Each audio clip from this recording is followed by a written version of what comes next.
They said the CEO was crazy for marrying a black woman with 5 kids, but nobody knew the truth behind that choice. Everyone laughed at him, mocked him, said he ruined his future, until one quiet moment in that crowded house changed everything. Because one of those kids, the shy little boy who barely spoke, carried a secret that could flip the whole world upside down. While the CEO fought to protect the family everyone else rejected, a powerful company moved in the shadows to steal the one thing that could save millions of lives. And when the truth finally came out, the same people who dragged this family through the mud were the ones begging for mercy. What happens when the world realizes the burden they mocked was the miracle they needed all along? Tell me in the comments where you're watching from right now, and if this story speaks to you, make sure you hit subscribe so you don't miss the next one. The grand ballroom of the Miracle Foundation sparkled under crystal chandeliers, their light catching on champagne glasses and designer jewelry. Dorian Hale adjusted his perfectly pressed tie, a rare flutter of nervousness in his usually steady hands. The familiar weight of expectation pressed down on his shoulders as he stood in the wings of the stage. But tonight felt different. His gaze drifted to where Mika Daniels stood with her children, a quiet dignity more striking than any of the expensive gowns in the room. Earlier that day, when Elena Brooks had introduced them at the non-profit's offices, he'd been caught off guard by Mika's gentle strength. Now, watching her smooth Ava's hair and squeeze David's hand reassuringly, Dorian felt more certain than ever about what he was about to do. "Ladies and gentlemen," the event coordinator announced, "please welcome Miracle Company's Chief Executive Officer, Mr. Dorian Hale." Camera flashes erupted as Dorian walked to the podium. He could see his board members in the front row, their faces expectant. They thought this would be another standard announcement about quarterly earnings or a new technological breakthrough. "Good evening," he began, his deep voice carrying across the hushed room. "Tonight, I'm here to share something personal." He paused, allowing his words to sink in. Several reporters leaned forward in their seats. "Today, I met someone extraordinary. Someone who reminded me that success isn't measured by stock prices or market share, but by the lives we touch and the love we share." Murmurs rippled through the crowd. Dorian had never spoken like this before. His public persona was all facts, figures, and carefully measured statements. "I'm pleased to announce my engagement to Mika Daniels," he continued, his voice warming as he looked at her.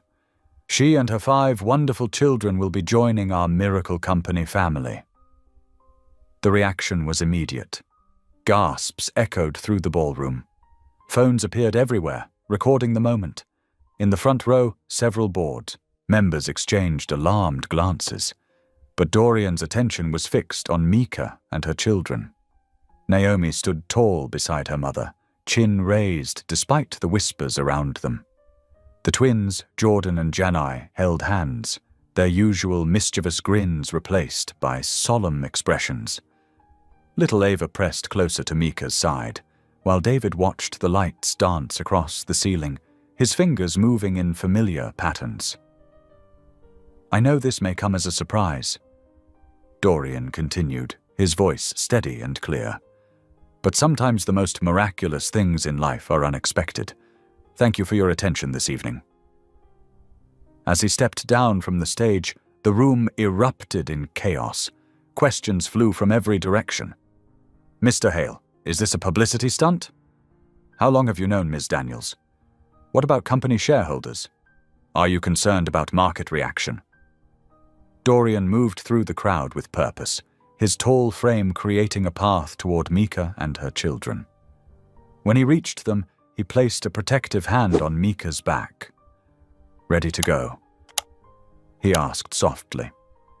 Mika nodded, gathering her children close. Naomi helped shepherd the twins, while Dorian lifted David into his arms. The boy's weight felt natural against his chest, and David's fingers curled into Dorian's expensive suit jacket without hesitation. They moved as a unit toward the elevator, photographers trailing behind them like persistent shadows. The questions continued, becoming more pointed and personal. Miss Daniels, were you aware of Mr. Hale's net worth when you met? What about the children's father? How will this affect Miracle Company's image?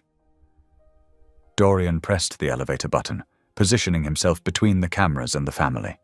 He noticed how Ava's shoulders trembled slightly, how Jordan and Janae's usual chatter had gone quiet, how Naomi's jaw was set in a determined line. The elevator arrived with a soft ding, and they stepped inside. As the doors closed, blocking out the chaos, they all seemed to exhale at once. The descent was silent except for David's gentle humming and the soft rustle of Mika's dress. When they emerged in the lobby, their footsteps echoed on the marble floor. Security personnel kept the press at bay as they made their way to the entrance. The glass doors opened, letting in a rush of cool evening air that carried the scent of approaching rain. They paused just outside, standing close together under the building's overhang. The city lights twinkled around them, and distant traffic created a steady background hum. Dorian turned to Mika, taking in her face in the soft glow of the entrance lights. Despite everything, she looked composed, though he could see the emotion in her eyes. "Are you ready?" he asked gently, his voice barely above a whisper. "There's going to be a storm coming." Mika drew in a deep breath, her hand finding his in the darkness. When she spoke, her voice carried both trembling and steel. "I've weathered worse." Her words hung in the evening air, a quiet declaration of strength that made Dorian's heart tighten in his chest. He squeezed her hand, feeling the warmth of her fingers intertwined with his, knowing that together they would face whatever came next. The morning sun crept through the small kitchen window of Mika's apartment, casting warm patches of light across the worn linoleum floor. Dorian stood at the stove, his usually impeccable suit replaced by a casual button-down shirt and slacks. Dark circles under his eyes betrayed his sleepless night, but determination showed in every careful movement as he flipped pancakes with focused precision. Behind him, 5 pairs of eyes watched his every move. The twins, Jordan and Janae, whispered and giggled from their seats at the kitchen table. Naomi leaned against the counter, her phone temporarily forgotten as she observed this strange new addition to their morning routine. Little Ava sat quietly, legs swinging beneath her chair, while David arranged his cereal pieces with methodical care. "I hope everyone likes blueberry pancakes," Dorian said, trying to keep his voice light despite his nerves. He'd never cooked for children before, rarely cooked at all, if he was honest. But he'd spent hours watching cooking videos on his phone last night, determined to get this right. "Mom usually just gives us cereal," Jordan piped up. "Because Mom has to get 5 kids ready for school," Naomi reminded him, a protective edge in her voice. Dorian turned from the stove, a fresh stack of slightly misshapen pancakes on a plate. "Well, today we're trying something different." He placed the plate in the center of the table, noticing how David hadn't touched his cereal, instead creating intricate patterns with the round pieces. Curiosity drew him to kneel beside David's chair. The boy's fingers moved with purpose, creating geometric shapes that seemed to follow some internal logic. "What are these shapes, David?" Dorian asked softly, careful to maintain a respectful distance. David's hands paused briefly. Without looking up, he spoke in a quiet, measured voice. "They're conversations I hear that don't make sense yet." His fingers resumed their work, adjusting a piece of cereal slightly to the left. Mika appeared in the doorway then, already dressed for work in her nurse's scrubs. Her eyes softened at the sight of Dorian kneeling beside her son. "David sees patterns in everything," she explained, moving to pour herself coffee. "Sometimes in ways the rest of us can't understand." The morning routine unfolded with organized chaos as everyone prepared for school. Dorian watched in amazement as Mika orchestrated the symphony of backpacks, lunchboxes, and last-minute permission slips. When she announced it was time to leave, he straightened his shoulders, ready to face what waited outside. They hadn't made it halfway down the block before the first camera flash went off. Suddenly, they were surrounded by paparazzi, their shouted questions cutting through the morning air. "Mr. Hale, why the sudden engagement? Ms. Daniels, how did you meet? What do the shareholders think about this?" Dorian instinctively moved to shield the children, his arm wrapping protectively around Ava as she pressed against his side. Mika grabbed the twins' hands, while Naomi guided David, who had his hands pressed against his ears. "No questions," Dorian stated firmly, his CEO voice emerging.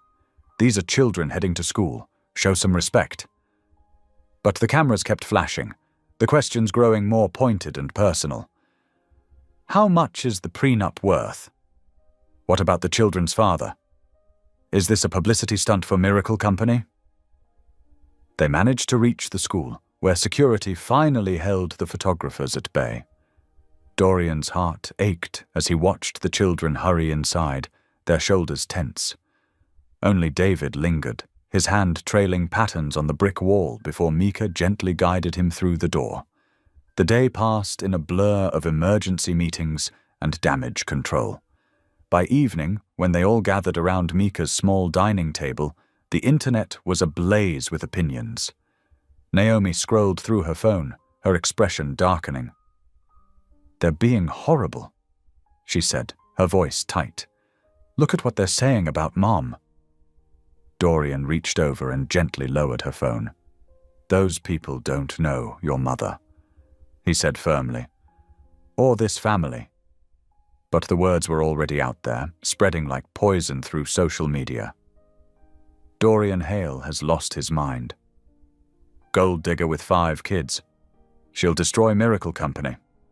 Who would want that burden? Mika stood suddenly, gathering plates with steady hands. "Words only have the power we give them," she said, but Dorian could hear the hurt beneath her strength.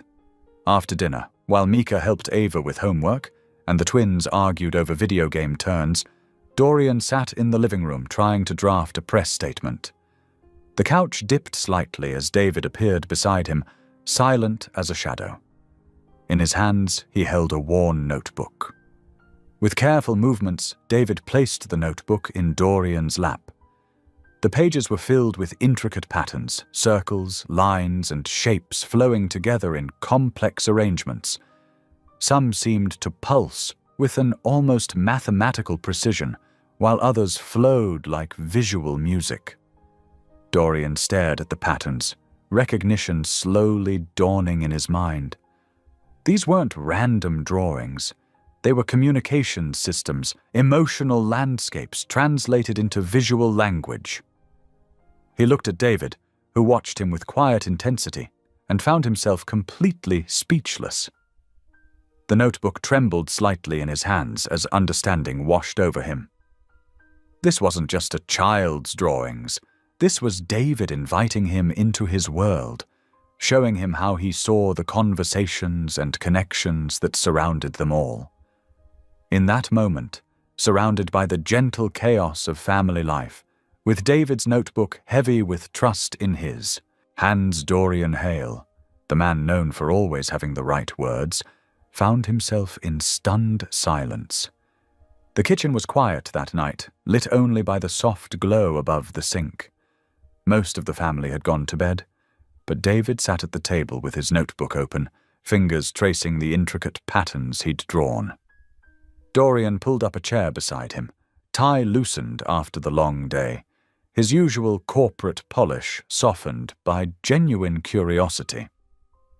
"Can you tell me about these?"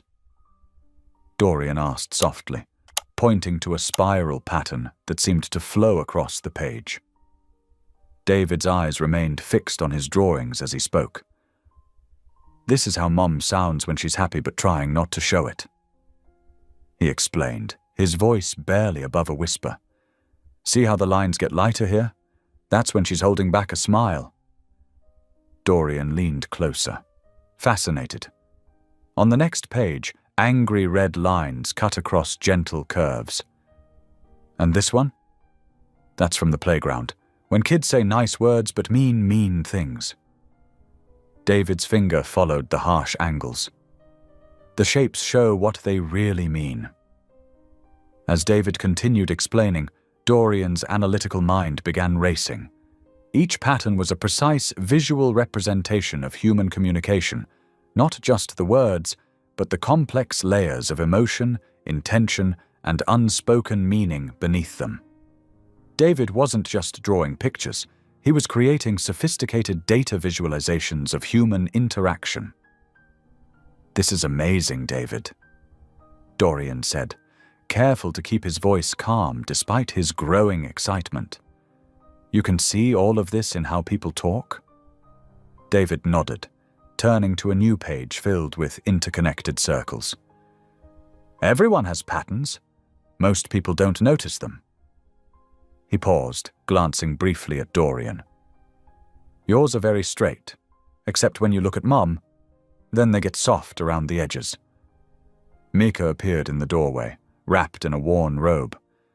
"David, honey, it's getting late." 5 more minutes?" Dorian asked, surprising himself with how much he wanted to keep learning from this remarkable child. Mika smiled and nodded, understanding in her eyes. The next morning, after a chaotic family breakfast of toast and scrambled eggs, Dorian arrived at his office clutching David's notebook. His mind was full of possibilities, but before he could even reach his desk, his assistant intercepted him with a worried look. "The board members are waiting in the conference room, sir. They're concerned." Dorian found 6 stern faces around the mahogany table, all wearing expressions that ranged from disapproval to barely concealed anger. Thomas Bradford, the senior board member, spoke first.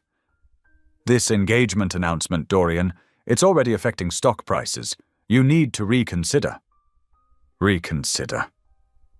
Dorian's voice was ice cold. "I wasn't aware my personal life required board approval."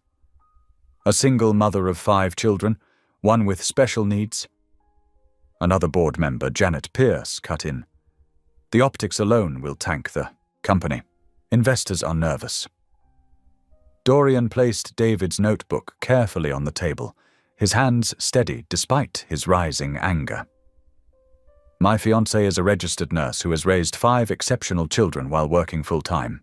She represents exactly the kind of determination and capability our company claims to value." "We're hearing whispers," Bradford pressed. "Major investors preparing to pull out. Your reputation for logical decision-making is what built this company. Now people are questioning your judgment." The meeting dragged on, filled with thinly veiled threats and dire predictions. By the time Dorian left the office that afternoon, his shoulders were tight with tension. But as he climbed the stairs to Mika's apartment, the sound of children's laughter drifted down, and something in his chest loosened. He found David waiting by the door, rocking slightly on his feet. "Did you understand the patterns?" the boy asked immediately, hope bright in his eyes. Dorian knelt down to David's level, the day's corporate battles falling away. "I did, and I think they're incredible.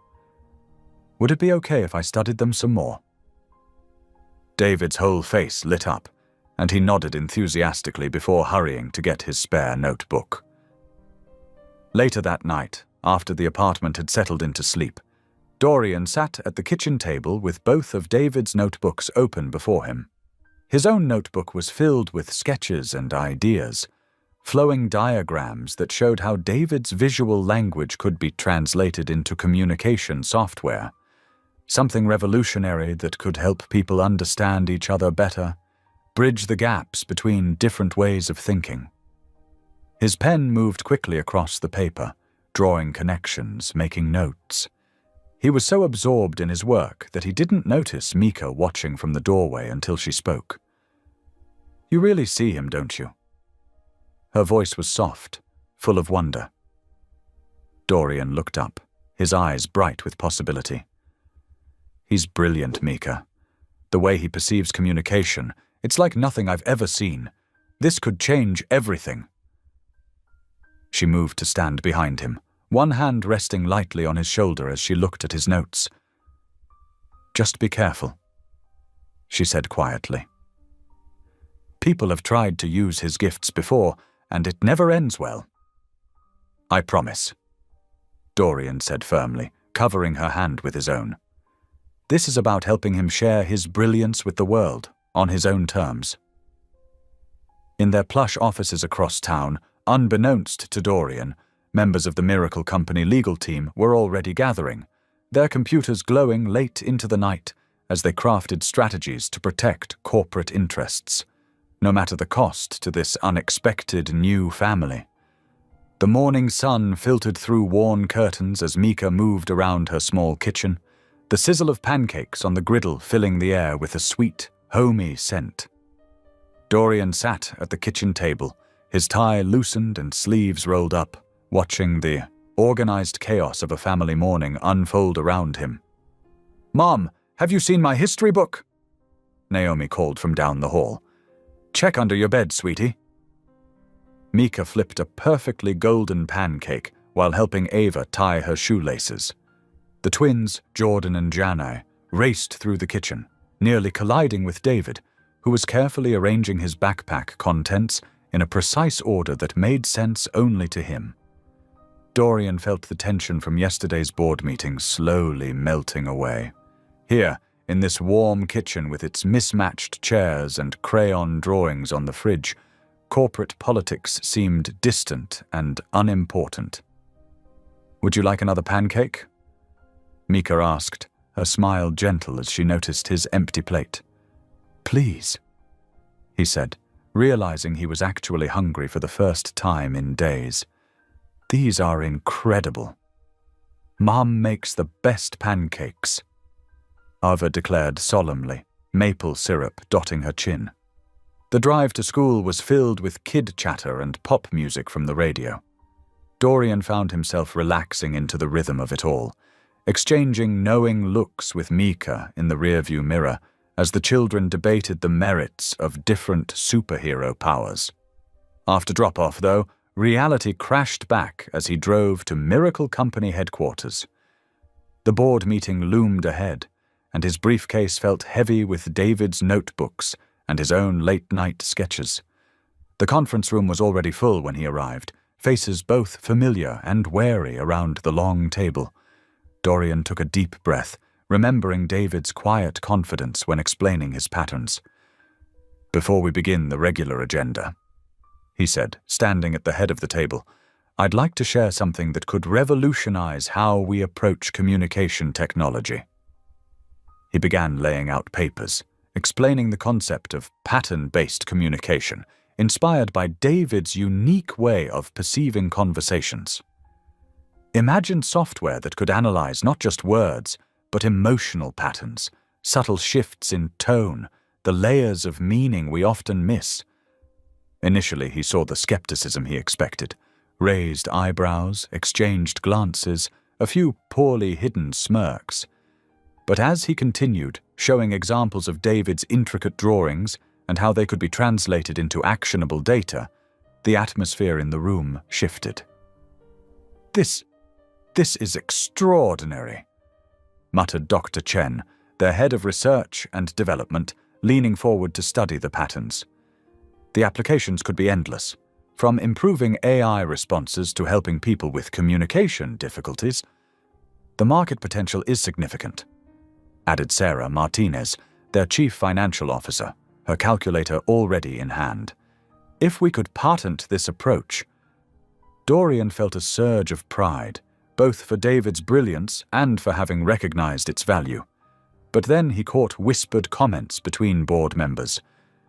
"Remarkable work, but can we trust him to lead this?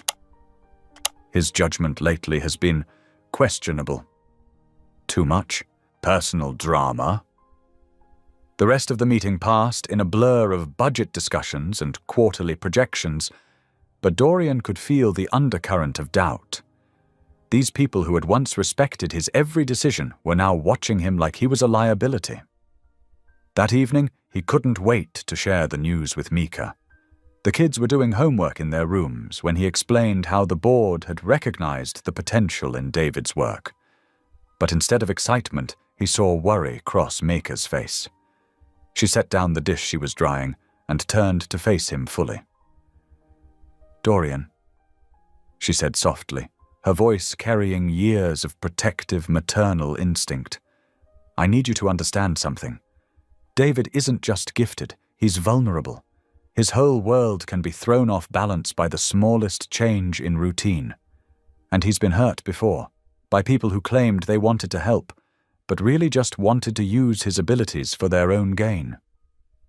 She moved closer, her eyes intense. "These are my children. They've already been through so much. I can't let them, especially David, become some corporate experiment." Dorian reached for her hands, holding them gently between his own. "Mika, I swear to you, I will protect them. Protect all of you. This isn't about exploitation. It's about helping David share his gift with the world, on his own terms." He kissed her forehead tenderly, feeling her lean into his embrace. "You and the children are my family now. Nothing matters more than keeping you safe." But even as he spoke the words with complete sincerity, across town in the Miracle Company executive offices, lights burned late into the night. Behind closed doors, conversations were happening about risk management, about protecting company interests, about the potential liability of a CEO whose personal choices might compromise their biggest breakthrough in years. The shadows of corporate ambition were gathering, threatening the delicate balance of trust and love that Dorian and Mika were building. But for now, in their small apartment filled with homework and dinner dishes and children's laughter, they held on to their moment of peace. The weekend had been a gentle reprieve. Dorian had savored every moment with the Daniels family, helping David with his pattern work, watching movies with the twins sprawled across the couch, and seeing Ava slowly begin to trust him enough to share her favorite books. Even Naomi had started to warm up to him, asking thoughtful questions about his work while they prepared Sunday dinner together. But Monday morning brought a harsh return to reality. Dorian arrived at Miracle Company headquarters early, his mind still filled with peaceful weekend memories. The lobby felt different somehow. Conversations stopped as he passed, replaced by whispers and sidelong glances. When he reached his office, his assistant Jennifer was waiting, her face pale. "Sir, there's something you need to see." She handed him a tablet, opened to a business news website. The headline hit him like a physical blow. Miracle CEO's judgment questioned, leaked board memo reveals concerns over financial liability of CEO's new family. His hands shook as he scrolled through the article.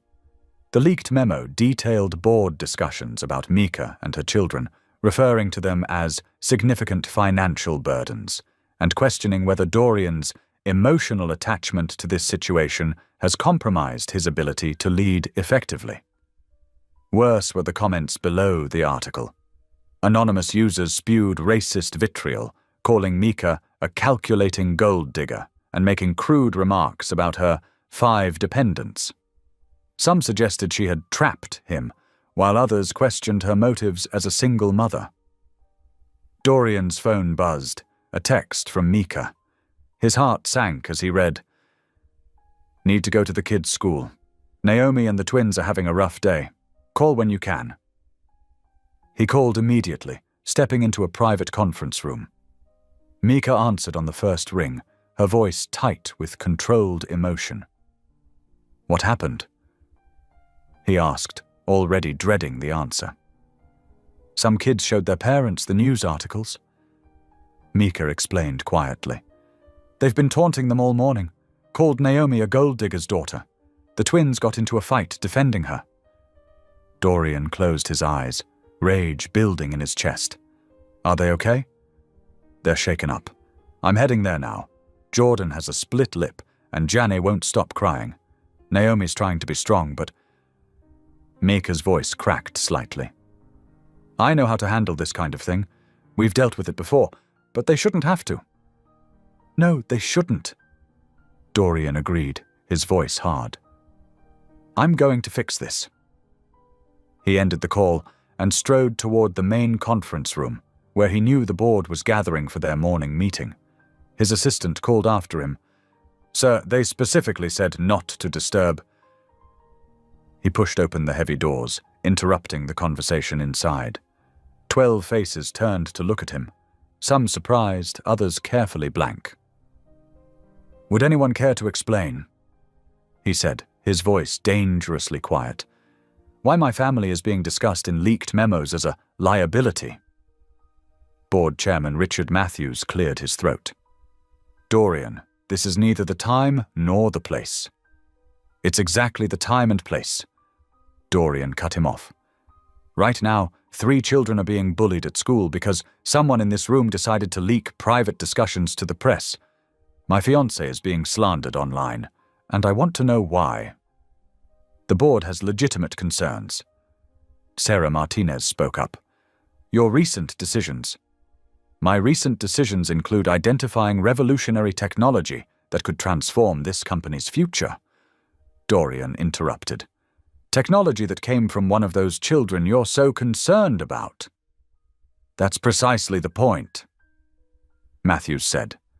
We can't tie the company's future to an unstable personal situation. The market doesn't like uncertainty, Dorian. You know this. Unstable? Dorian's laugh was bitter. I've found a brilliant, loving family that makes me better both as a person and a leader. How is that unstable? Matthews sighed, sharing glances with other board members. We've come to a decision, Dorian. Either end this engagement and maintain professional distance from the Daniels family, or resign as CEO. The room fell silent.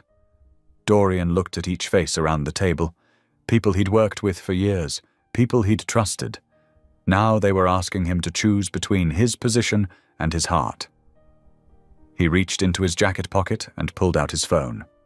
With deliberate movements, he typed out a quick email, then held up the screen so they could see. To the Board of Directors, I hereby resign my position as Chief Executive Officer of Miracle Company, effective immediately. His voice was steady.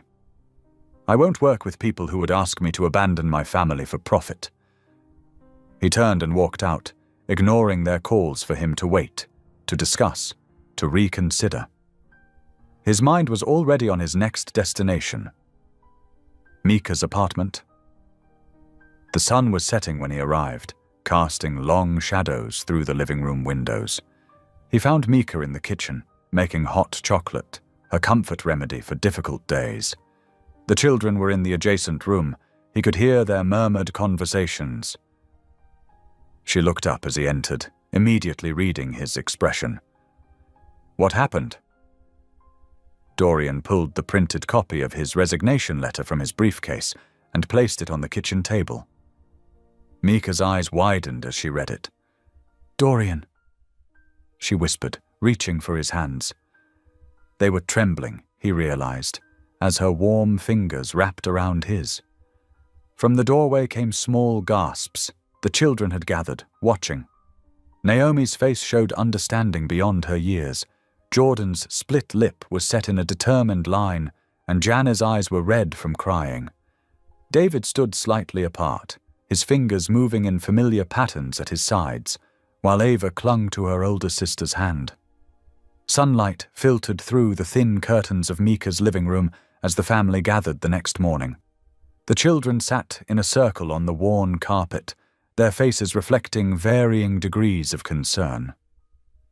Dorian perched somewhat awkwardly on the edge of the couch, still wearing yesterday's wrinkled dress shirt.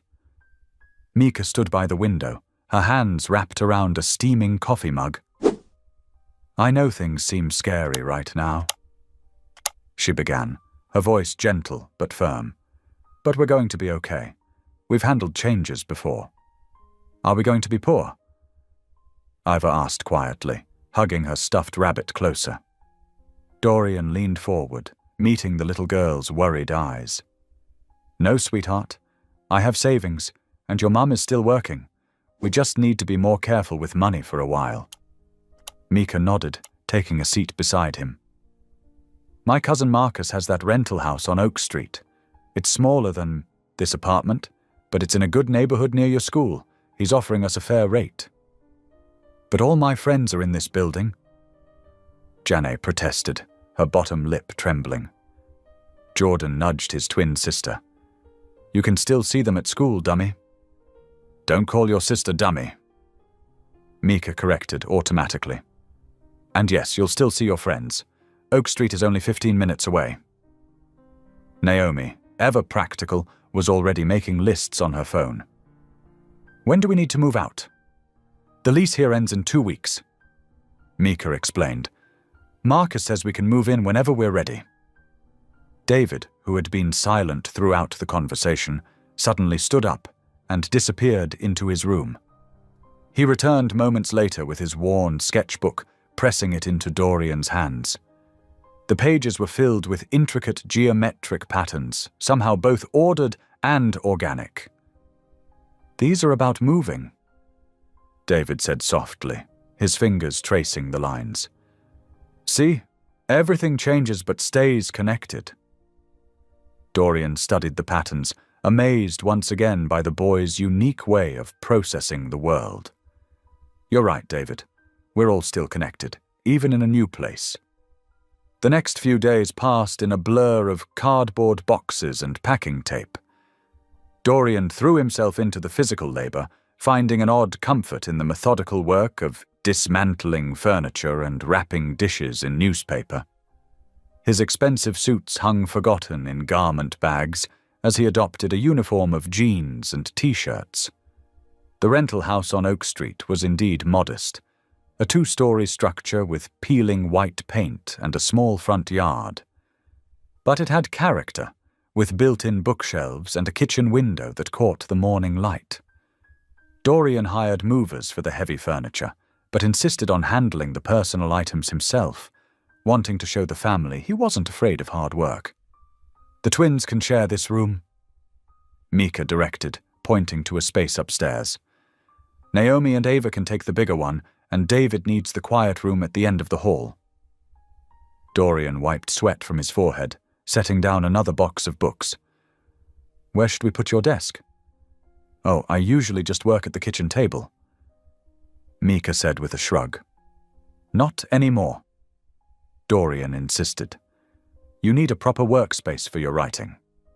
Throughout the moving process, David remained Dorian's constant companion, watching intently as the former CEO assembled IKEA furniture and installed closet organizers. The boy rarely spoke, but his presence was comforting, a reminder of why Dorian had walked away from his corporate life. One evening, as Dorian sat cross-legged on the living room floor surrounded by instruction manuals and scattered screws, David settled beside him. The boy opened his sketchbook to a new page, revealing fresh patterns more complex than any Dorian had seen before. "This one helps people understand each other," David murmured, pointing to a spiral design that seemed to pulse with hidden meaning. Dorian leaned closer, his tired mind suddenly alert. The pattern wasn't just beautiful, it was a sophisticated visual representation of human communication. Each line represented tone, each curve captured emotion, and the overall structure mapped the flow of conversation in a way that felt startlingly intuitive. "David," he breathed, "this is incredible. You've created a universal language of emotion." The boy nodded, pleased that Dorian understood. "People talk in patterns. Most don't see them, but I do." Mika watched from the doorway as her son and fiancé bent their heads together over the sketchbook, lost in their own world of shapes and meanings. She smiled, remembering all the specialists who had dismissed David's drawings as mere repetitive behavior. Dorian looked up, his eyes bright with purpose. "Mika, we need to set up a workspace here, a real one." He spent the next hour rearranging the living room furniture, creating a corner office with a borrowed desk and his laptop. As the children headed to bed, he sat down and began typing rapidly, his fingers flying over the keyboard. "What are you doing?" Mika asked, bringing him a cup of tea. Dorian looked up, determination written across his features. "If the company wouldn't hear me, the world will. David's patterns aren't just drawings, they're the foundation for a completely new way of understanding human communication, and I'm going to help him share it with everyone." The tea grew cold as Dorian worked into the night, translating David's visual language into digital form. In the quiet house, surrounded by half-unpacked boxes and the echoes of children's laughter, he felt more alive than he ever had in his sleek corporate office.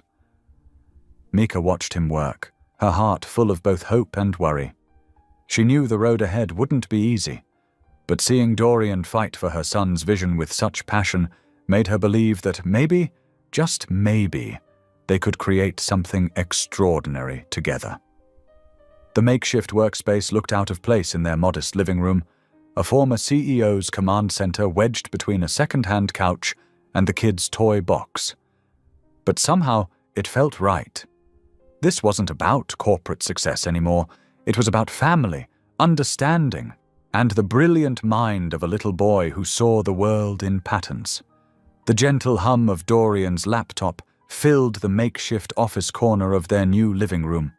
Morning sunlight streamed through the windows, casting warm patterns across his workspace as his fingers flew over the keyboard. He had been working for hours, translating David's intricate drawings into digital frameworks. "Here's your coffee," Mika said softly, placing a steaming mug beside him. She peered at the screen, where complex diagrams and code filled multiple windows. "How's it coming along?" Dorian rubbed his tired eyes. "It's fascinating. David's patterns aren't just random drawings. They're a complete system for understanding human communication. Look at this one." Pointed to a spiral design that branched into delicate tendrils. Each line represents a different emotional tone in conversation. The way they interconnect, it's brilliant. Mika smiled, remembering countless meetings with school administrators who had dismissed David's abilities. You know, at his last school, they wanted to ban him from drawing during class, said it was disruptive behavior. They never bothered to understand what the patterns meant to him. "Tell me more about that," Dorian said, reaching for his notepad. "What challenges did you face advocating for him?" As Mika shared her experiences, Dorian took detailed notes. Her stories about fighting for accommodations and explaining David's needs to teachers gave him valuable insights into making the software more accessible. They spent the morning adding features that would help users with different processing styles. Outside, the neighborhood buzzed with activity. Their new street was nothing like Dorian's old gated community, but it had its own charm. Children rode bikes on the sidewalk, and neighbors tended small garden plots. The twins, Jordan and Janae, had already made friends with kids next door, their laughter drifting through the open windows. Around noon, there was a knock at the door. Mrs. Robinson from the local church stood on the porch, holding a covered casserole dish. "Thought you folks could use a hot meal," she said warmly. "Moving is hungry work." Over the past week, a steady stream of Mika's church friends had appeared with food and encouragement. Their kindness touched Dorian deeply.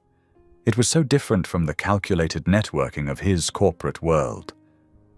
That evening, as they sat around the dinner table enjoying Mrs. Robinson's chicken casserole, Naomi pushed her food around her plate, unusually quiet. "What's wrong, sweetheart?" Mika asked. Naomi's lower lip trembled. "Some girls at school today. They saw that article about us online. They said we're just using Dorian for his money." She wiped away an angry tear. "But now we have even less than before. We moved to a smaller house and everything." Dorian set down his fork and turned to face her fully. Naomi, listen to me. Those girls don't know anything about our family or what really matters. True dignity isn't found in big houses or bank accounts. It comes from who you are inside. But everyone's talking about us.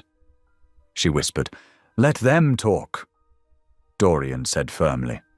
What matters is that we know the truth. We're building something important here, something that could help people like David all over the world. That's worth more than any mansion or corporate title. Mika reached across the table to squeeze her daughter's hand. Remember what Grandma always says, other people's opinions are none of our business. After dinner, while Mika helped Ava with her bath and the twins cleaned up the kitchen, David appeared at Dorian's desk. Without a word, he placed a new drawing on top of the keyboard. Dorian studied it carefully. The pattern was different from the others, more fluid, with subtle variations in line weight and spacing. As he examined it, understanding dawned. This shows how emotions change the way people speak, doesn't it? The thick lines for anger, the light ones for happiness. David nodded, pleased. It helps understand when people say one thing but mean another. Dorian's heart raced as he began translating the pattern into code. This could be the breakthrough they needed, a way for the software to recognize emotional undertones in communication. Hours later, long after the children had gone to bed, Dorian sat back in his chair, staring at the screen in amazement. The basic framework was there, a program that could potentially revolutionize how people understand each other. It combined David's intuitive pattern recognition with advanced natural language processing, creating something entirely new. Mika appeared beside him, wrapped in her robe. You should get some sleep, she said softly. Look at this, he whispered, pulling her closer. What David created, it's not just a communication tool, it's a bridge between different ways of seeing the world. This could change everything. She leaned down to study the screen, where David's patterns had been transformed into elegant digital interfaces. My boy always saw things differently, she said proudly. I just never imagined his gift could help so many people. The house was quiet now, filled only with the soft sounds of sleeping children and the hum of Dorian's laptop. Outside, crickets chirped in the small backyard, and a cool breeze carried the scent of blooming jasmine through the window. In this modest home, far from the gleaming corporate towers where he'd once ruled, Dorian felt a deep sense of purpose. They were building something revolutionary, not just in code and algorithms, but in understanding and compassion. 2 days after their initial breakthrough, Dorian sat nervously in the office of Elena Brooks, director of the Communication Access Initiative. Sunlight streamed through wide windows, illuminating walls covered with artwork created by children with disabilities. His laptop was open on the desk between them, displaying the prototype he and David had created.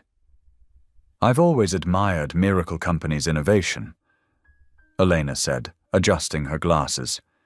But I have to admit, I was skeptical when you called. After everything in the news, I understand, Dorian replied, his fingers hovering over the keyboard. But this isn't about Miracle Company anymore. This is about something much more important.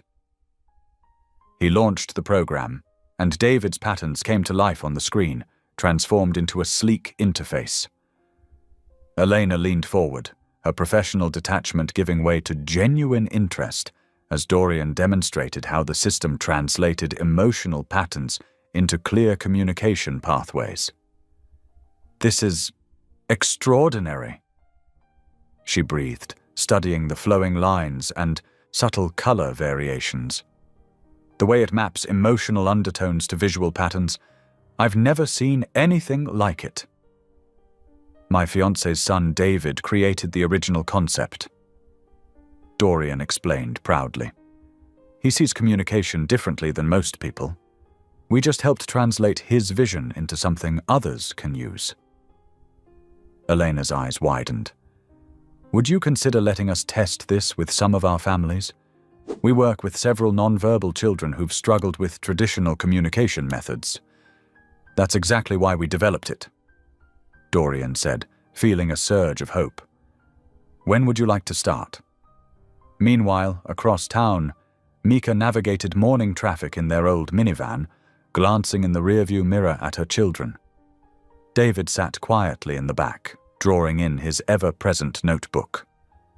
The twins argued good-naturedly about a science project, while Naomi helped Ava practice spelling words. "Mom," Ava called out, "how do you spell beautiful?" "Sound it out, sweetheart," Mika encouraged, turning onto the school street. "Remember what we practiced?" As she dropped each child off at their respective buildings, Mika felt a familiar mix of pride and anxiety. The media attention had died down somewhat, but she still worried about how others treated her children. Yet each day, they showed such resilience, such grace under pressure. That evening, as the family gathered around their small dining table, steam rose from a pot of Mika's famous spaghetti. Dorian could barely contain his excitement as he shared the day's news. Elena was amazed by the prototype, he explained, passing the garlic bread to Jordan. She thinks it could help hundreds of families in their program alone. When will they test it? Mika asked, serving Ava an extra meatball. Tomorrow morning, Dorian replied. They have a 14-year-old boy who's never been able to express his emotions clearly. His parents are hoping this might help. David looked up from his careful arrangement of spaghetti strands. Will he see the patterns like I do? That's what we're going to find out, buddy, Dorian said softly. The next morning dawned bright and clear. In a comfortable testing room at the non-profit's center, Dorian set up the prototype while Elena spoke quietly with Marcus, the 14-year-old boy, and his parents. The boy's fingers twitched nervously as he sat before the computer. Take your time, Elena said gently. There's no pressure here. Marcus studied the screen, where David's patterns flowed like a visual symphony. His hands hovered over the interface, then slowly began to move. The room fell silent as patterns began forming, translating his thoughts and feelings into clear, emotionally nuanced communication. I feel scared sometimes, appeared on the screen, but also happy, and I wish I could tell you how much I love you. His mother gasped, tears streaming down her face. His father gripped the back of her chair, speechless. Marcus kept going, years of pent-up thoughts and feelings flowing through the pattern system. By the time he finished, there wasn't a dry eye in the room. Thank you, his mother whispered, hugging Marcus tight. Thank you for giving our son a voice. That evening, the Daniels Hale family sprawled across their living room floor, surrounded by empty pizza boxes. The twins had convinced everyone to try pineapple pizza, leading to a lively debate about acceptable toppings. Laughter filled the modest home as they celebrated the day's success. To David's patterns, Dorian raised his soda can in a toast, and to Marcus, who proved they work. David, who had been quietly observing the celebration, climbed onto Dorian's lap, something he'd never done before. The room hushed as he looked up at Dorian with serious eyes. It works, he whispered, because you listened. The simple truth in those words struck Dorian deeply. He'd spent years in corporate boardrooms, but it took a child's wisdom to show him what really mattered. He hugged David close, feeling the boy relax against him, while Mika watched them with shining eyes. The pizza boxes lay forgotten as the family sat together, bound by love and the shared joy of helping others find their voice. Through the window, stars began appearing in the darkening sky, witnesses to a different kind of success than Dorian had ever known in his corporate life. the success of truly making a difference. Word spread like a gentle ripple through the disability advocacy community. It started with hushed conversations between therapists, then expanded into excited phone calls between parents who had spent years searching for ways to help their children communicate. Within 7 days, Dorian's email inbox filled with heartfelt requests from families, each one hoping this new software might change their loved one's life. Dr. Sarah Chen, a speech therapist specializing in autism support, reached out first. "I have 3 clients who could benefit immensely from this program," she wrote. "Would you consider allowing us to test it?" Dorian shared the email with Mika over breakfast while the children got ready for school. She smiled, watching David methodically arrange his cereal in perfect geometric patterns. "What do you think, sweetheart?" she asked him. "Would you be okay with other children using your patterns?" David looked up, his fingers still moving pieces of cereal. "Will it help them talk to their mums and dads?" "Yes," Dorian answered softly, "just like it helped Marcus." David nodded slowly. "Then it's okay." The testing sessions began that afternoon. A 7-year-old girl named Lucy, who had never spoken a word, used the patterns to tell her mother she loved strawberry ice cream. An elderly man recovering from a stroke communicated his frustration with physical therapy, leading to a breakthrough in his treatment plan. At church that Sunday, Miss Betty, who had brought countless casseroles during their move, pulled Mika aside after service. "My sister Martha had that terrible stroke last year," she whispered. "Do you think that program of yours might help her? She gets so frustrated when we can't understand what she needs." Mika squeezed the older woman's hand. "I'll talk to Dorian about it," she promised. Each success story strengthened their resolve. They kept a journal of testimonials, not for publicity, but as a reminder of why they were doing this. The twins, Jordan and Janai, took turns reading the stories aloud during dinner, while Naomi helped compile them into a digital folder. But not everything was proceeding smoothly. In the gleaming offices of Miracle Company, executives monitored their former CEO's online activities with growing concern. They tracked his website visits, noted his communications with disability advocacy groups, and watched as his new project gained attention in specialized forums.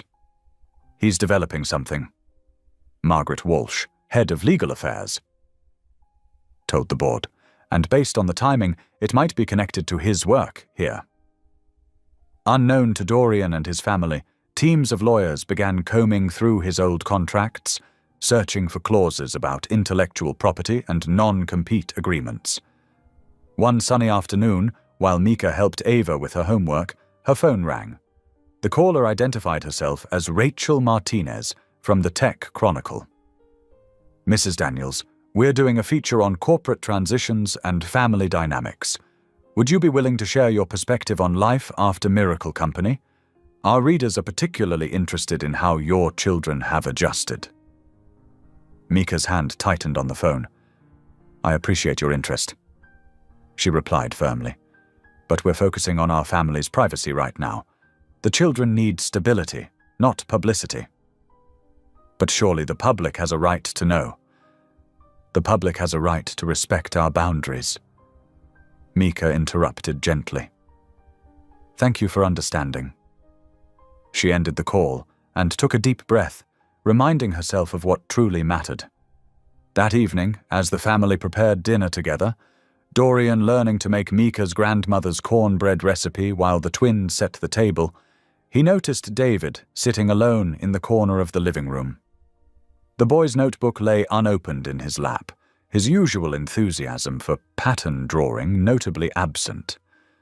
Dorian wiped his hands on a kitchen towel and walked over, sitting cross-legged beside him. "Hey, buddy," he said softly. "Everything okay?"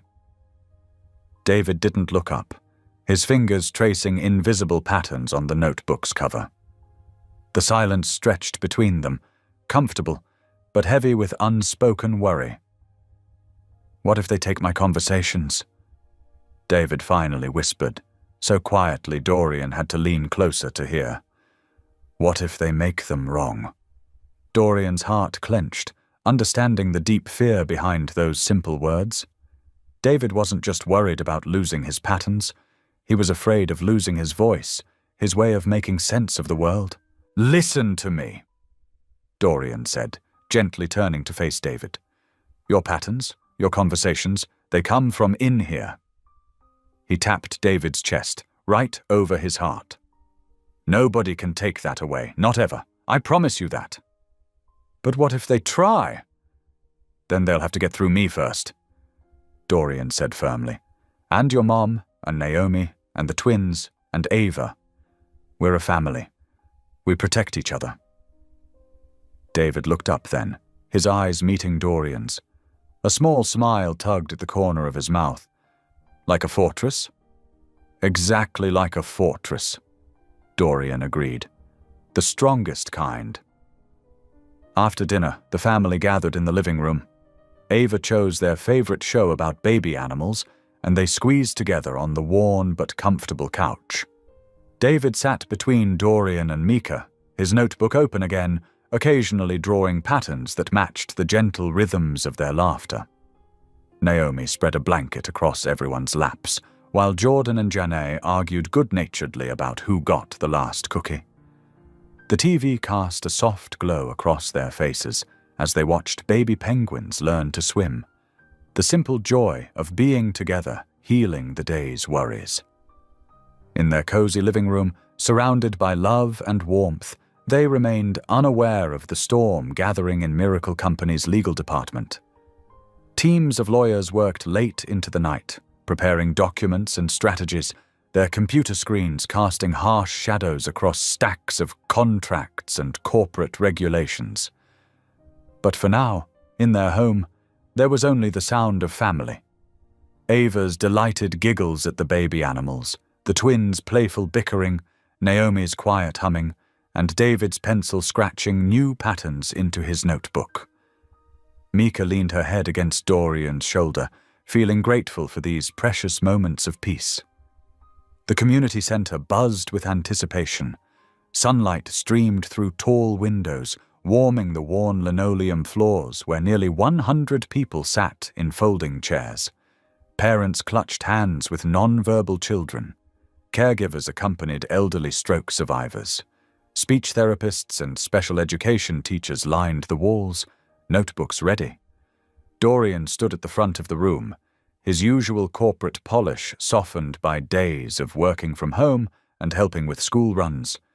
He wore a simple blue button-down shirt rather than his familiar designer suits. Mika sat in the front row with the children, David's hand firmly in hers. "What you're about to see," Dorian began, his voice steady but humble, "isn't just technology.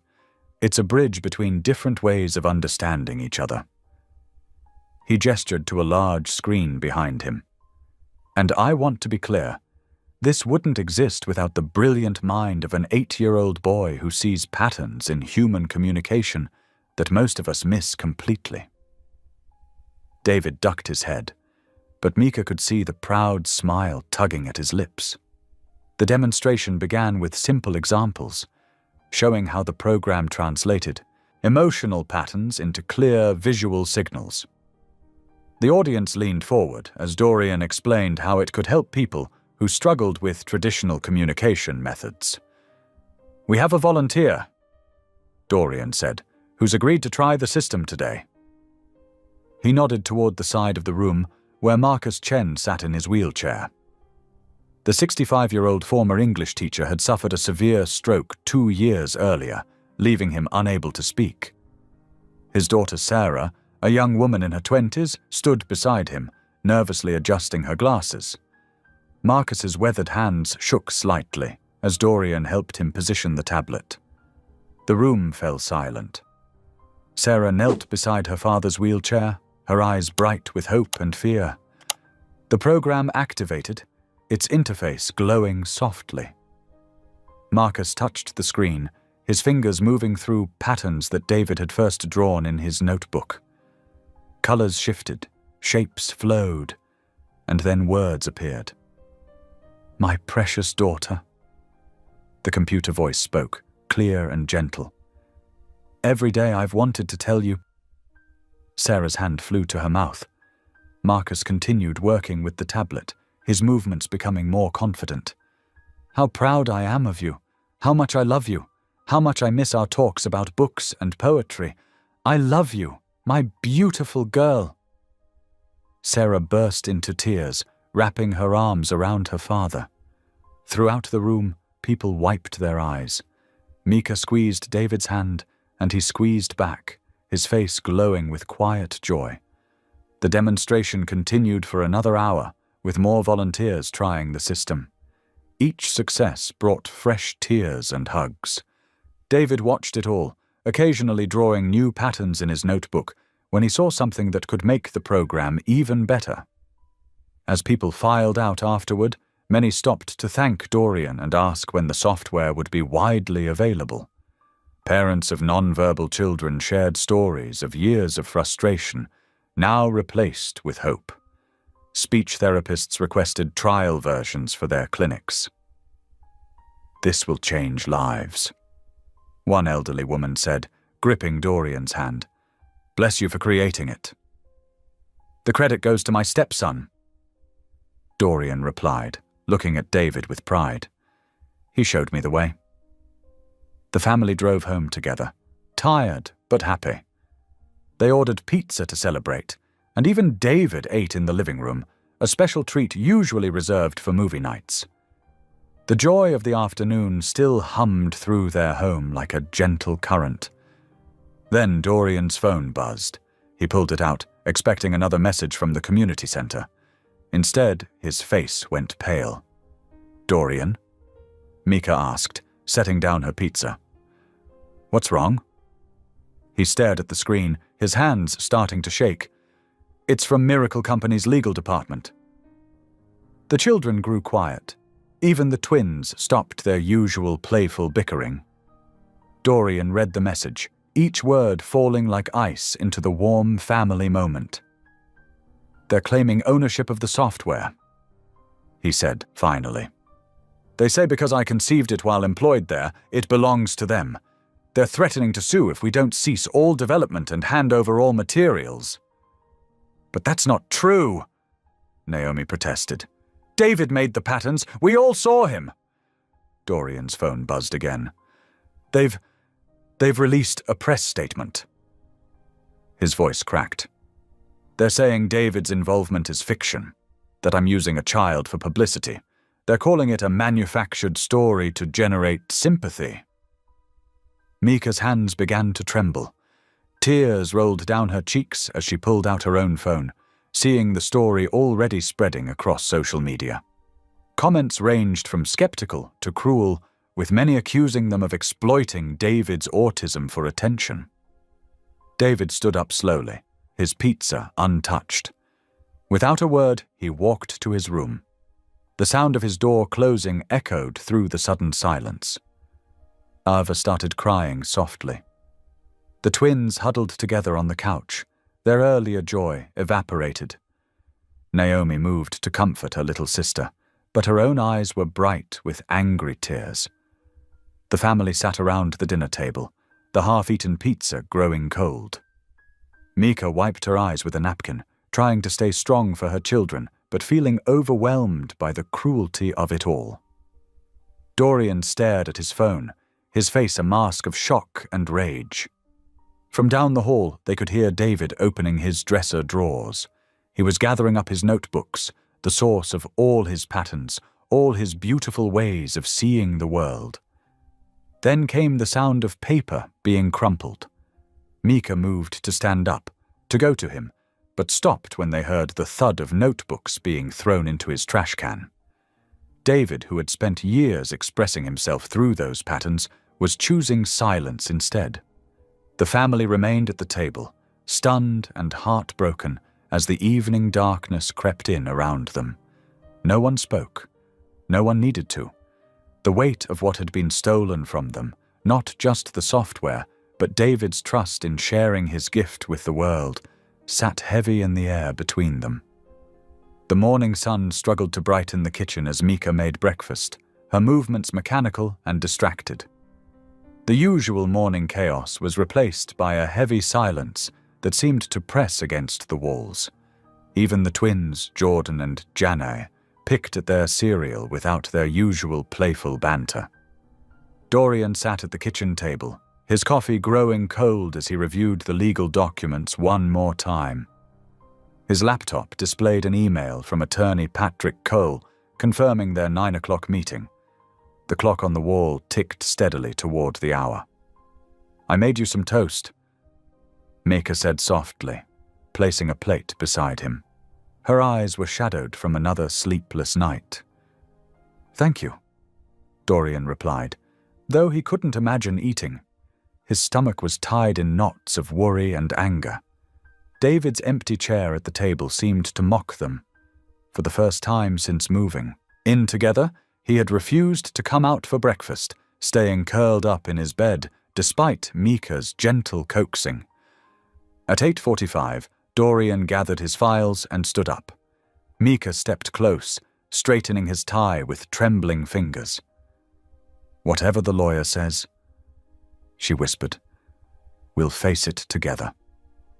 The legal aid office was a modest building downtown, nothing like the gleaming towers where Dorian had once worked. Attorney Patrick Cole's office was small but orderly, with degrees on the wall and well-worn law books lining the shelves.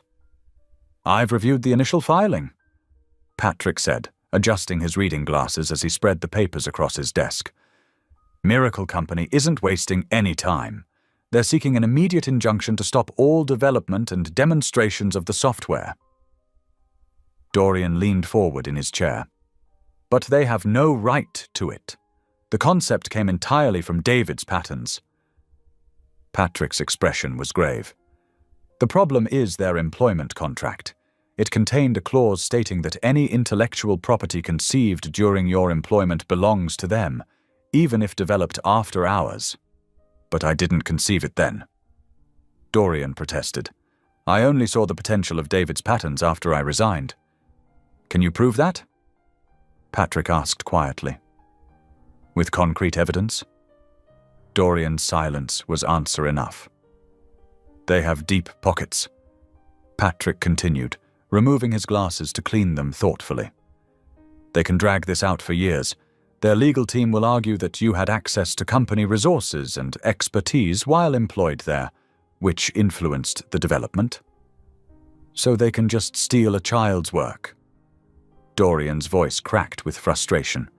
"They can erase David's contribution and claim it as their own." Patrick's eyes softened with sympathy. "Not if we can prove the software's true origins. We need every sketch, every note, every email that shows David's patterns came first. We need to establish a clear timeline." Back at home that afternoon, the mood had grown even heavier. David remained in his room, emerging only for bathroom breaks and returning without a word. Mika tried to coax him to eat lunch, but he just shook his head. Naomi and the twins tried their best to help. They knocked on his door with his favorite snacks and books, but the offerings remained untouched in the hallway. Even 5-year-old Ava's drawings, slipped under his door with hopeful messages, stayed where they fell. "He won't even look at his notebooks anymore," Naomi told Dorian quietly as they cleared the dinner dishes that evening. "I've never seen him like this." After the children went to bed, Dorian sat alone at the dining table, his head in his hands. The house creaked and settled around him in the darkness. He had promised this family protection and stability. Instead, he had brought them nothing but pain and legal threats. Tears began to fall between his fingers. All his corporate success, his years of building, power and influence meant nothing now. He couldn't even protect a child's right to his own ideas. A small sound made him look up. David stood in the doorway in his pajamas, his bare feet silent on the floor. In the dim light from the street, his face was solemn and tired. Dorian quickly wiped his eyes. "Hey, buddy, can't sleep?" David padded closer until he stood right beside Dorian's chair. For a long moment he was quiet, his fingers twisting the hem of his pajama top. Then, in a whisper so soft Dorian had to lean in to hear, he said, "Don't let them take my conversations." The simple plea hit Dorian like a physical blow. He turned in his chair to face David fully, placing his hands gently on the boy's shoulders. "I won't," he promised, his voice fierce with renewed determination. "I won't let them take anything from you." David's dark eyes studied Dorian's face, searching for truth. Whatever he saw there seemed to satisfy him, because he gave a small nod before turning and padding back to his room. Dorian sat very still for several minutes after David left, his mind racing. Then he stood up abruptly and began to move with purpose. He retrieved a large cardboard box from the garage and labeled it Evidence in bold black letters. Starting in the living room, he gathered every loose sketch of David's he could find, carefully noting the dates on sticky notes. He collected emails from his laptop showing correspondence about the software's development, printing them with their timestamps clearly visible. In the kitchen, he found more of David's drawings tucked into cookbooks where Mika had saved them. He added these to the box, along with notes from teachers and therapists describing David's unique way of processing communication. As the night deepened, Dorian continued his mission with methodical focus. Every scrap of paper, every digital file, every piece of proof that showed the true origin of the patterns went into the box. He would not let Miracle Company erase David's contribution. He would not let them steal the voice this brilliant, gentle boy had given to so many others. The box filled steadily as Dorian worked through the night. Each item was a piece of armor in the battle ahead. Each time stamp and signature, another weapon in their arsenal of truth. By the time the first hint of dawn began to lighten the sky, the box was full, not just of evidence, but of hope. Over the next 48 hours, Dorian's dining room transformed into a makeshift legal headquarters. Papers covered every surface as attorney Patrick Cole sat with them, reviewing documents and building their defense strategy. The morning light streamed through the windows, catching dust motes that danced above stacks of testimonials and patent laws. "The key is establishing clear ownership," Patrick explained, adjusting his wire-rimmed glasses. "We need to prove beyond doubt that these patterns originated with David, before any Miracle Company involvement." Dorian nodded, spreading out a timeline he'd created. "I have everything documented from the first day David showed me his notebook. Every sketch, every conversation." "Good," Patrick said. "But we need more. We need voices from the community, people who've seen this technology change lives." Mika had already started gathering those voices. She spent hours on the phone, talking to parents whose children had used the prototype. Each conversation brought tears to her eyes as mothers and fathers described breakthrough moments. "My Tommy spoke his first full sentence using your program," one mother told her, voice trembling. "He looked at me and said, 'I love you, Mommy. I'll testify anywhere, anytime.'" The support grew beyond families. Members from Mika's church began showing up with casseroles and offers to help. Ms. Rose, the elderly choir director, brought her famous sweet potato pie and a determined spirit. "Those corporate vultures won't know what hit them," she declared, setting the pie on the counter. "I've already written down everything I saw when that Johnson boy used the program at youth group. First time that child was able to tell us what he was thinking. It was a miracle, a real one, not their company kind." But while the community rallied, Miracle Company launched their attack. It started with subtle implications in business newsletters questioning Dorian's judgment. Then came the televised interviews with anonymous sources claiming he'd shown erratic behavior before his resignation. The worst came in a prime-time news segment that portrayed Mika as a calculating gold digger who had ensnared a vulnerable CEO. The reporter made pointed references to her 5 dependents and suspicious timing. Dorian found Mika crying in the kitchen after that broadcast, trying to hide her tears from the children. "They're trying to make me ashamed of my babies," she whispered as he held her, "trying to make our love sound dirty." "Their words can't touch what we have," Dorian said firmly. "The truth is stronger than their lies." The children felt the pressure too. Naomi started wearing headphones to block out whispers at school. The twins grew quieter, less likely to joke and play. Little Ava clung to her mother more than usual. But it was David who worried them most. He spent hours in his room, door closed, refusing to touch his art supplies. The patterns that had once flowed so naturally from his mind seemed locked away behind walls of fear and hurt.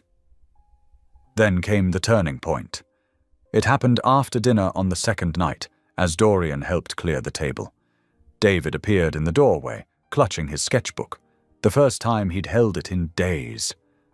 The family watched, barely breathing, as he sat down at the table and opened to a fresh page. His hand moved with purpose, creating lines and shapes unlike anything they'd seen before. The pattern was more complex, more intricate than his previous work. "What is it, sweetheart?" Mika asked softly. David didn't look up from his drawing, but his voice was clear. "It shows arguments and truth. See how the lies make jagged lines? But truth flows smooth, like water." Dorian leaned closer, studying the pattern with growing excitement. "David, this is incredible. You're mapping how different types of communication interact, showing how false statements create discord, while truth creates harmony." The boy nodded, adding another careful line. "The bad people make angry shapes when they talk about us, but our shapes are strong together." Patrick, who had stayed late reviewing documents, came to look. His eyes widened. This could be crucial evidence. It shows not only David's original contribution, but his continuing development of the concept. The timing is perfect, right before the hearing. The patent hearing. The words hung in the air, heavy with importance. In just days, they would face Miracle Company's legal team, fighting for David's right to his own ideas. That evening, after the younger children were in bed, the family gathered in the living room. Mika sat on the couch with David curled against her side, his sketchbook hugged to his chest. Naomi perched on the arm of Dorian's chair, while the twins sat cross-legged on the floor. "Let's pray," Mika said softly.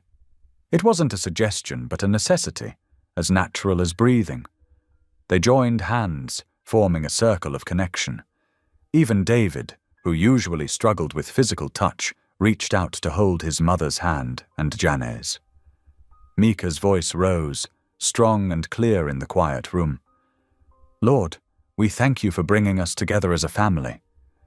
We thank you for David's beautiful mind and the gift you've given him to help others.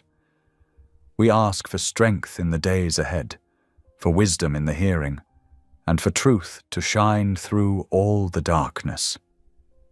Amen." They whispered together, hands still linked. In that moment, they weren't a former CEO, a single mother, and 5 children facing a corporate giant. They were simply a family, bound by love and faith, standing together against injustice. The next morning would bring more preparation, more strategies, more battles to face. But for now, they had this moment of peace, their circle unbroken, their hearts beating as one. David's new pattern lay on the coffee table, its flowing lines a testament to truth's enduring power. Tomorrow they would use it to fight. Tonight they would pray and hold each other and remember what they were fighting for. The morning sunlight filtered through worn curtains as Mika buttoned Ava's dress with trembling fingers. She had chosen their outfits with special care, clean, pressed clothes that spoke of dignity rather than wealth. Naomi wore her navy blazer, the twins matched in crisp white shirts, and little Ava's hair was neatly braided. David stood quietly by the mirror in his best sweater, watching his mother's reflection as she moved from child to child. In the living room, Dorian paced, his normally steady voice wavering as he practiced his testimony. The familiar corporate confidence had been replaced by something more vulnerable, the voice of a father protecting his family. "Remember," Mika called softly from the doorway, "just tell the truth. That's all we need." The courthouse loomed before them, all granite and glass. Camera flashes erupted as their family climbed the steps, Dorian and Mika shielding the children between them. Inside, the wood-paneled hearing room felt heavy with tension. Miracle Company's legal team sat like a wall of dark suits, laptops open, expressions cold. Their lead attorney, Ms. Harrison, stood as soon as the judge entered, eager to draw first blood. "Your Honor," she began, her voice precise as a scalpel. "Mr. Hale's claims about the origin of this software are, frankly, absurd. The basic concepts were clearly developed during his tenure as CEO, using company resources." She produced emails, meeting minutes, old product proposals. Mr. Hale's attempt to attribute this technology to an 8-year-old child is both desperate and exploitative. Dorian's hands clenched under the table. Beside him, David sat very still, his notebook clutched to his chest like armor. But then the witnesses began to speak. Dr. Sarah Chen, a speech therapist, described how the software's pattern recognition exactly matched David's unique way of processing communication. "I've worked with hundreds of neurodivergent children," she testified. "This system doesn't just help them, it thinks like them, like David." Marcus Rodriguez, father of a non-verbal teenager, spoke next. "My daughter couldn't tell me she loved me for 15 years, he said, voice breaking. "Using this program, based on David's patterns, she finally could. That's not corporate technology. That's a gift from one special child to others like him." More parents came forward, more therapists, each testimony built upon the last, creating a mountain of evidence that pointed to one truth. This was David's vision, translated through Dorian's technical knowledge and Mika's understanding of her son's needs. Ms. Harrison grew increasingly aggressive, her questions sharp enough to make witnesses flinch. "Isn't it convenient," she suggested, "that this alleged child prodigy just happened to create exactly what Miracle Company was already developing?" That's when Dorian stood. He didn't look at his prepared notes or the stack of legal documents. Instead, he looked at David. "Your Honor," he said quietly, "I spent 20 years at Miracle Company trying to innovate communication technology. We made faster phones, clearer video calls, better messaging apps, but we never once thought to ask, how do people who think differently experience communication itself?" He walked to the evidence table, picking up one of David's original sketches.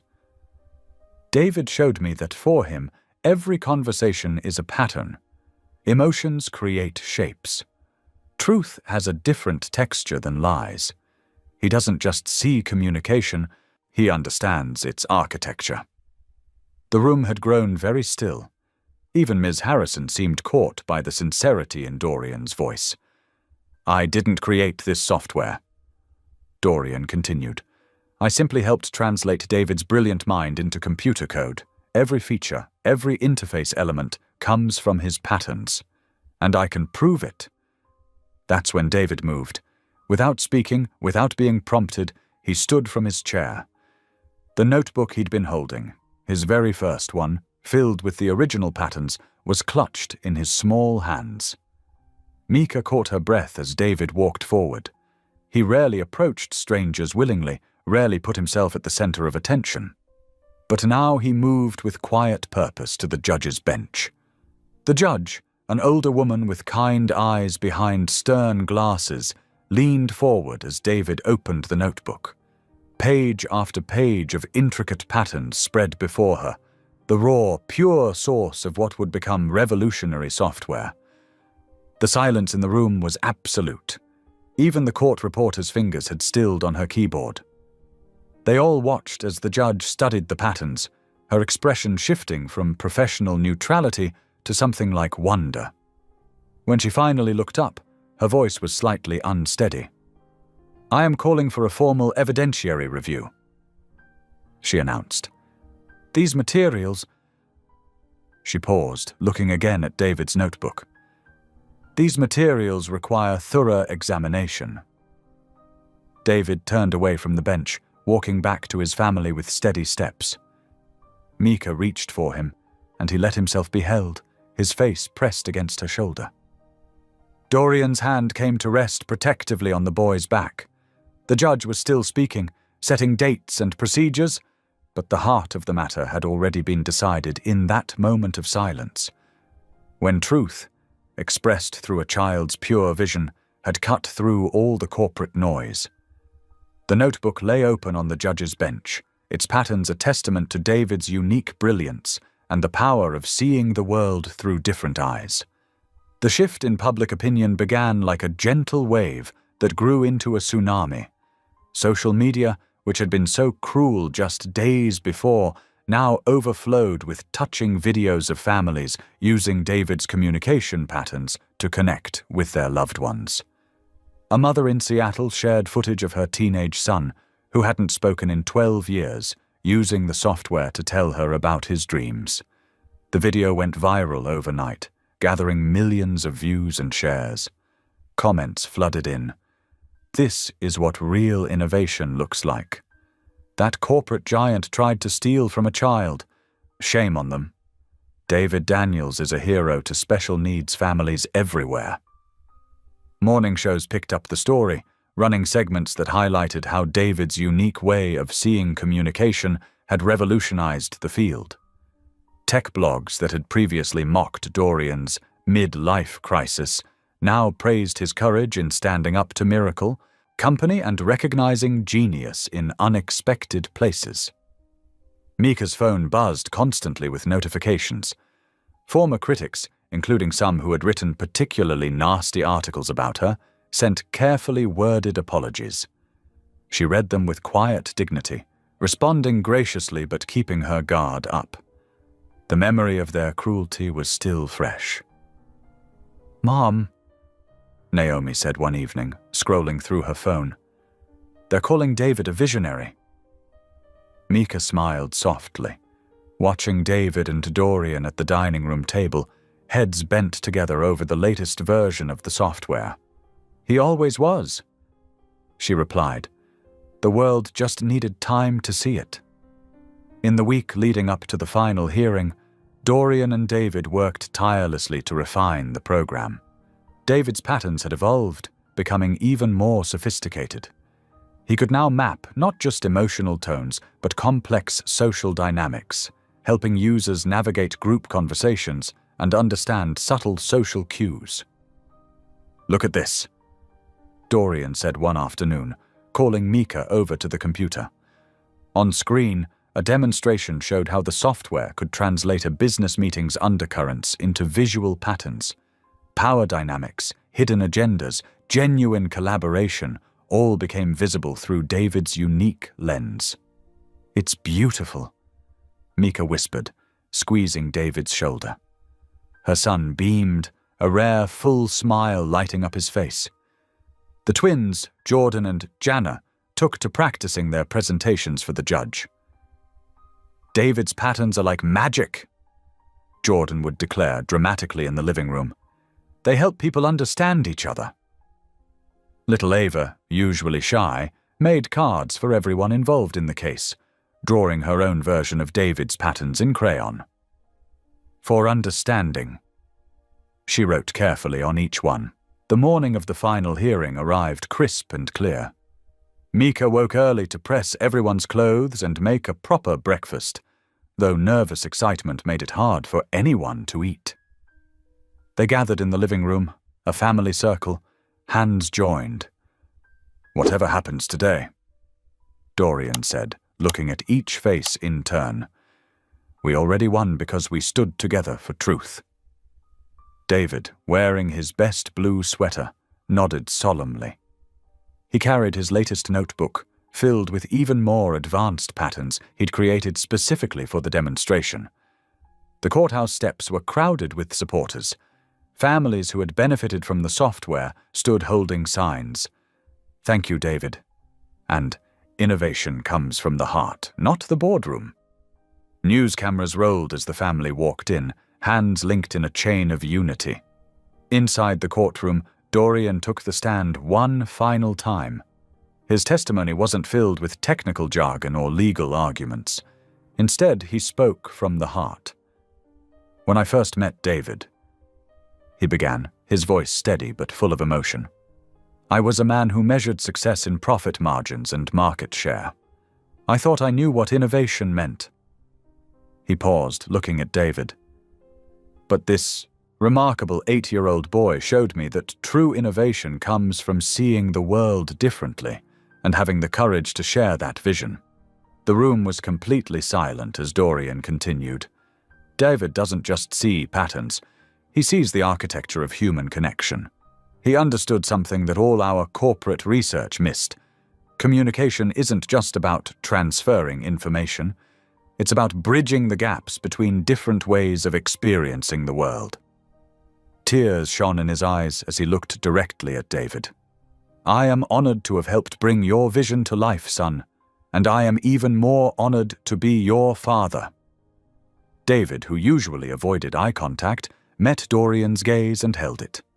A silent moment of perfect understanding passed between them. The judge, who had reviewed mountains of evidence over the past week, including testimonials from experts worldwide, leaned forward at her bench. Her decision, when it came, was clear and firm. Based on the overwhelming evidence presented, this court finds that the intellectual property in question originated from David Daniels' unique perception of communication patterns, developed after Mr. Hale's resignation from Miracle Company. The patent rights are hereby awarded jointly to Dorian Hale and David Daniels. Miracle Company is ordered to cease all claims to this technology and issue a public retraction of their allegations. The gavel hadn't even finished echoing when the courtroom erupted in applause. People stood, cheering and wiping tears. Mika pulled David into a tight embrace as Naomi, the twins, and Ava piled on. Dorian wrapped his arms around all of them, his family, united in victory. Through the noise and celebration, David tugged at Dorian's sleeve. When Dorian knelt down, David showed him a new pattern in his notebook, one that clearly represented joy, love, and family. It was the most beautiful pattern yet. The applause continued, washing over them like a wave of validation and support. But the real triumph was in that quiet moment between father and son, in the pattern that showed what they'd known all along. Some truths don't need words to be understood. Spring sunshine streamed through the windows of the newly established Communication Access Foundation's headquarters. What had started as a simple idea in their modest rental home had blossomed into something extraordinary. The Foundation's mission statement, written in both traditional text and David's pattern language, adorned the lobby wall. Bridging minds, connecting hearts, one pattern at a time. Dorian stood at his office window, watching families arrive for their morning sessions. His phone buzzed constantly with messages from former Miracle Company investors, each more desperate than the last. "Think about your future," one text read. "The company needs your leadership." He smiled and tucked the phone away. His future was right here, helping people find their voices. "Dad," Naomi's voice carried from down the hall. She burst into his office, waving a paper. "I got an A+ on my science presentation." Her eyes sparkled with pride. The same girl who had once hidden from bullies now stood tall, confident in who she was and where she belonged. "That's wonderful, sweetheart." Dorian pulled her into a hug. "Your mother will be so proud." In the Foundation's youth center, Jordan and Janai had become unofficial ambassadors for the robotics club they'd joined. The twins used David's patterns to help program simple robots that could respond to emotional cues. Their enthusiasm was contagious, drawing other children into their world of innovation and discovery. "Look what our robot can do," Jordan demonstrated to a group of visiting parents. The small machine traced out one of David's basic patterns in light. "It's showing happiness," Janai explained, beaming. "We're teaching it to understand feelings." Down the hall, music drifted from the recreational therapy room. Iva, once too shy to leave Mika's side, now twirled gracefully in her ballet shoes. Dance had become her own special way of expressing the patterns she saw in the world. Her instructor had even incorporated some of David's visual concepts into the choreography. "Beautiful, Ava!" Mika called from the doorway, her heart swelling as she watched her youngest daughter shine. In the pattern development lab, David sat surrounded by tablets and screens, his fingers dancing across surfaces as he refined and expanded his communication system. As the Foundation's chief pattern officer, a title that never failed to make him smile, he worked alongside researchers and developers who treated his insights with genuine respect. "David." A stroke survivor named George approached his desk. "That new emotion mapping pattern you created helped me tell my granddaughter about her art show." "Thank you." David nodded, his eyes bright with understanding. The Foundation had grown beyond their wildest dreams. Donations flowed in from every corner of the globe, from tech billionaires impressed by the innovation to ordinary families whose lives had been transformed by the technology. Each contribution came with a story. An elderly woman reconnecting with her family despite advancing dementia, a non-verbal child sharing jokes with classmates for the first time, a trauma survivor finding new ways to express their journey toward healing. That evening, the family gathered in their living room, now comfortably furnished but still modest. The national news program they'd been anticipating was about to air. Mika had prepared special snacks, and everyone settled into their usual spots. The twins sprawled on the floor, Naomi curled up in the armchair, Ava snuggled between Mika and Dorian on the couch, and David sitting cross-legged on his favorite cushion. The segment opened with sweeping shots of the Foundation's building, then cut to interviews with families whose lives had been changed by the pattern-based communication system. The reporter's voice carried clear authority and warmth. "In an age of technological breakthroughs, the most revolutionary communication tool of our time came not from a Silicon Valley giant, but from the unique perspective of an 8-year-old boy." The camera panned to David's workspace, showing his original notebooks alongside the sophisticated systems they had inspired. David Daniels sees the world in patterns. The reporter continued. What others might dismiss as simple drawings, he recognized as the fundamental architecture of human connection. His gift has opened new pathways for millions who struggle to make themselves understood. They showed clips of David working with the development team, his quiet focus evident as he refined the patterns. The segment included interviews with experts who explained how his system had revolutionized everything from autism therapy to elder care. "This child," the reporter concluded, "has quite literally changed the way the world communicates, and he did it by showing us that sometimes the most profound messages don't need words at all." As the segment ended, all eyes turned to David. He sat very still for a moment, then slowly, beautifully, smiled, a full, radiant expression that lit up his entire face. It was a smile they hadn't seen in weeks, not since the stress of the legal battle. "That's my boy," Dorian said softly, his voice thick with emotion. Micah felt tears welling up as she looked at her children, Naomi, so grown up and strong, Jordan and Janai bubbling with creativity and joy, Ava finally blooming in her own quiet way, and David, her brilliant, beautiful son who had taught them all to see the world differently. She opened her arms wide, and as if drawn by magnetic force, all 5 children moved toward her. Even the teenagers didn't hesitate to join the group hug. Mika held them close, her tears falling freely now, but they were tears of pure joy.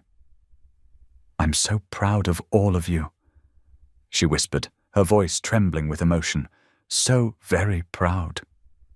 In that warm embrace, surrounded by the love of her family, Mika felt the patterns of their connection, invisible but absolutely real, flowing between them like streams of light, binding them together in perfect understanding.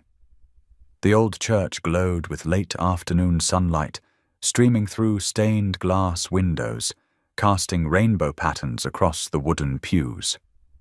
It seemed fitting that their story would come full circle here, in the very place where Mika had first found strength as a single mother, where the congregation had embraced her family through years of struggle. Dorian stood at the altar, adjusting his tie for the 10th time. The nervous gesture felt different from his countless corporate presentations. This wasn't about impressing investors or securing deals. This was about celebrating the love that had transformed his life. He gazed across the packed church, marveling at the diverse gathering. Church members who had brought casseroles during their hardest days sat beside tech executives who had once doubted him. Parents of children helped by their communication software wiped away tears of joy. Former critics who had written scathing articles now smiled warmly, their perspectives changed by witnessing the power of love and innovation combined. The soft organ music shifted, and the church doors opened. Dorian's breath caught in his throat as he watched his family enter. The twins, Jordan and Janne, stepped forward first, their matching outfits coordinated in the foundation's signature colors. Naomi followed, carrying herself with the confidence of a young woman who had learned that her worth wasn't determined by others' judgment. Little Ava practically danced down the aisle, her joy impossible to contain. Then came David, moving with careful purpose, the ring pillow held steady in his hands. He had practiced this moment for weeks, determined to get it perfect. The sunlight caught the simple gold bands, symbols of commitment that meant so much more than their monetary value. And finally, Mika. She wore a cream-colored dress that seemed to glow in the church light, but it was her smile that illuminated the space. Their 5 children surrounded her as she walked, a living testament to the family they had become. Dorian felt tears welling up, remembering how that first meeting at the charity gala had changed everything. As Mika reached the altar, David presented the rings with careful precision, then took his place beside his siblings. The pastor, who had supported Mika through years of single motherhood, began the ceremony with words about love's power to transform and heal. "When these 2 souls first joined their paths," he said, his voice warm and strong, "many doubted, many questioned, but God's love shows us that the heart's wisdom often exceeds human understanding." Dorian took Mika's hands in his, marveling at their strength and gentleness.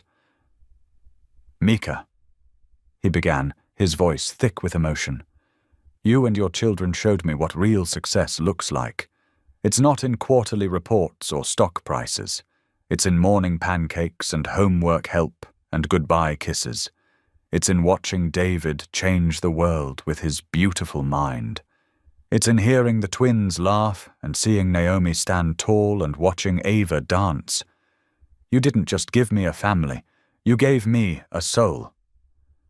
Mika squeezed his hands, tears streaming freely down her face. "Dorian," she responded, "you saw us, really saw us, when so many looked away.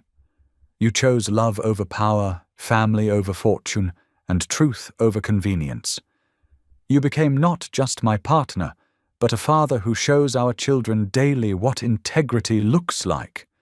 You helped David share his gift with the world, and you taught all of us that sometimes the biggest miracles come in the smallest moments." They exchanged rings, the gold bands sliding home like they had always belonged there.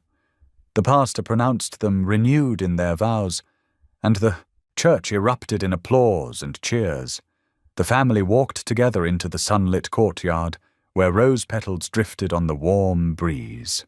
Well-wishers surrounded them, elderly patients who could now communicate with their grandchildren, parents of non-verbal children who had found their voices through David's patterns, colleagues who had stood by them during the legal battle.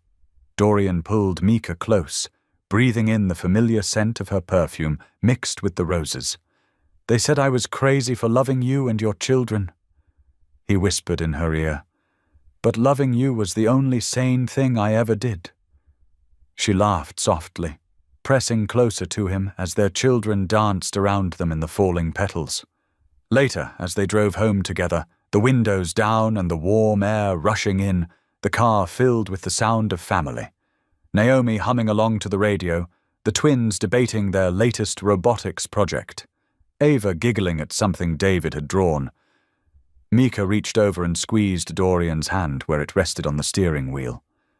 The setting sun painted the sky in brilliant colors, but the real light was inside their car, in the love and laughter they shared. In the future they would build together. They had weathered the storms, faced down the critics, and emerged stronger. Now they drove toward home, toward tomorrow, toward all the beautiful patterns yet to be discovered. The laughter of their children carried on the breeze, a symphony of joy, a promise of brighter days ahead. They were more than just a family now. They were proof that love, when given room to grow, could change not just lives but the whole world. Thank you for being here. If something in this story stayed with you, I'd love to see you again. Subscribe, and tomorrow I'll bring you another story crafted with heart.